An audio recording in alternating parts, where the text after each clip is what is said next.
Friends, welcome back to judiciary legal solutions. आज का हमारा टॉपिक बहुत ज़्यादा इंटरेस्टिंग है बिकॉज अगेन एंड अगेन ये मेंस में, प्री में एंड इंटरव्यू में पूछा जाता है। तो फ्रेंड्स, आज हम पढ़ने वाले हैं सेक्शन 6 और साथ में उसकी इंटरलिंकिंग एंड इंट्रालिंकिंग भी, वो किस किस से कैसे जोड़ा जा सकता है। So let's start without any further delay. तो सेक्शन 6 को देखते हैं। तो सेक्शन 6 का जो कोज ऑफ एक्शन है, या हम कह सकते हैं जिस चीज़ पे सेक्शन 6 बेस्ड है, वो है पोजीशन।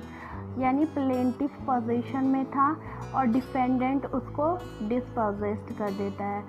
जो प्लेंटिफ था वो सेटल्ड पोजीशन में था और डिफेंडेंट ने उसको डिस्पोजेस कर दिया। इसीलिए हम कह सकते हैं कि जो कोज ऑफ एक्शन है सेक्शन 6 का, वो सेम है जैसे कि आर्टिकल 64 का था इंडियन लिमिटेशन एक्ट में। लेकिन ये बिल्कुल सेम भी नहीं है, इसमें एक डिफरेंस भी है।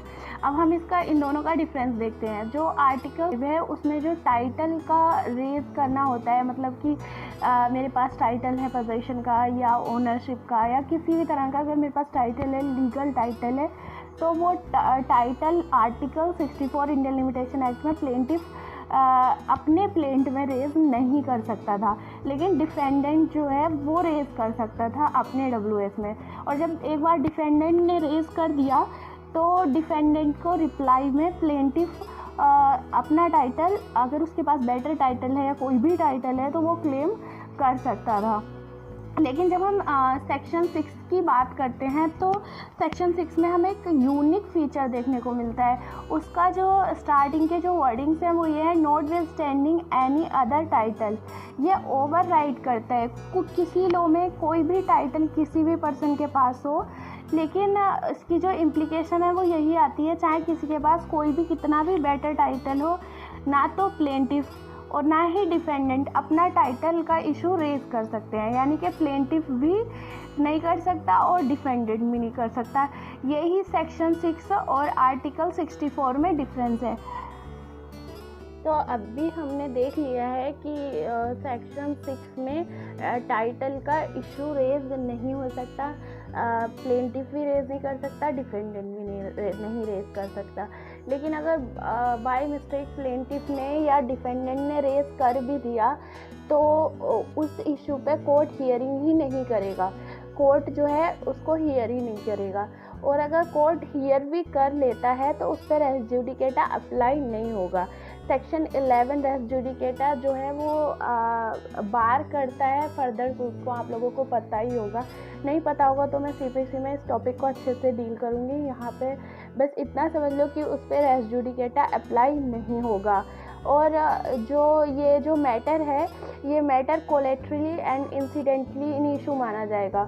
मतलब कि इसको हम ओबिटर डिक्टा भी कह सकते हैं कि ये ओबिटर डिक्टा होगा। ये directly and substantially in issue नहीं होगा। Directly and substantially in issue वो होते हैं जिन पर कोर्ट डायरेक्ट हियरिंग करती है एंड रीजंस के साथ जजमेंट देती है।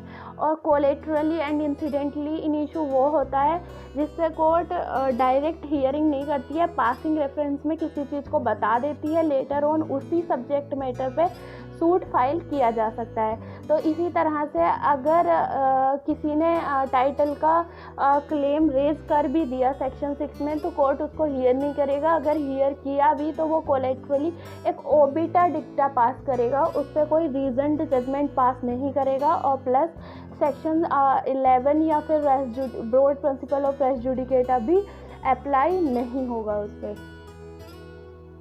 फ्रेंड्स, और जब हम सेक्शन 6 को देखते हैं तो ये हमें एक स्पेसिफिक रिलीफ प्रोवाइड करता है डिस्पोजेशन के लिए।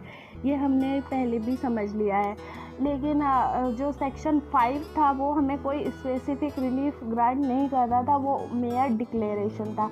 लेकिन यहाँ पर स्पेसिफिक रिलीफ दिया गया है डिस्पोजेस्ड पर्सन को कि वो सूट फाइल कर सकता है। और जो इसके पीछे जो पॉलिसी है वो ये है कि डिस्करेज करना है इलीगल पोजीशन को। यानी कि अगर आपको किसी ने इलीगली डिस्पोजेस कर दिया है तो आप सूट फाइल करें, जिससे कि कोई भी इलीगल पोजीशन ना ले। मतलब कि आपको इलीगली कोई भी डिस्पोजेस ना करे। इलीगल डिस्पोजेशन को डिस्करेज करने के लिए ही सेक्शन 6 बना है।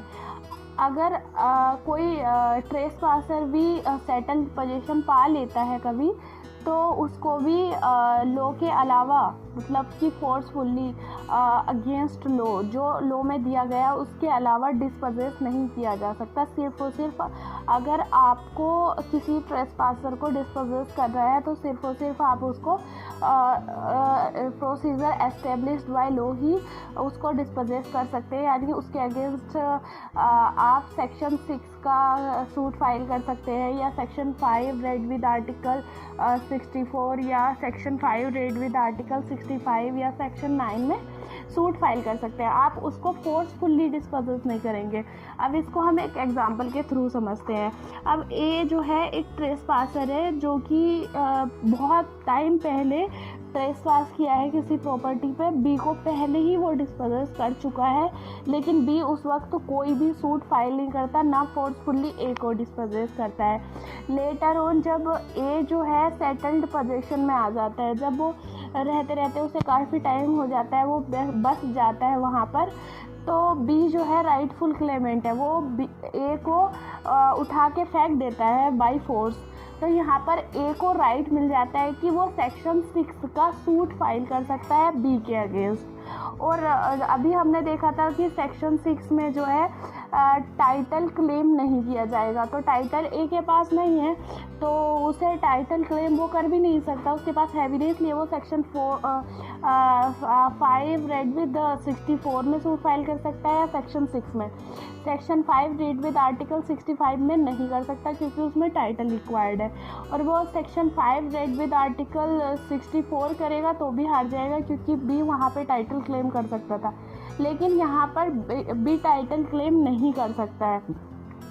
तो यहाँ पर ए के पास टाइटल ही नहीं है, वो क्लेम नहीं कर सकता, बी भी क्लेम नहीं कर सकता टाइटल, और ए जो है वो ट्रेसपासर है, तो यहाँ पर बी जो है वो लूज़ कर जाएगा सूट को। तो अब आप ये ना सोचें कि बी तो राइटफुल क्लेमेंट था। यहाँ पर जो सिर्फ कॉज ऑफ एक्शन था सेक्शन 6 का, वो ये था कि सेटल्ड पोजीशन है उसको डिस्पोजेस किया गया है, और इसके पीछे जो पॉलिसी थी सिर्फ डिस्करेज करना था इलीगल पोजीशन को।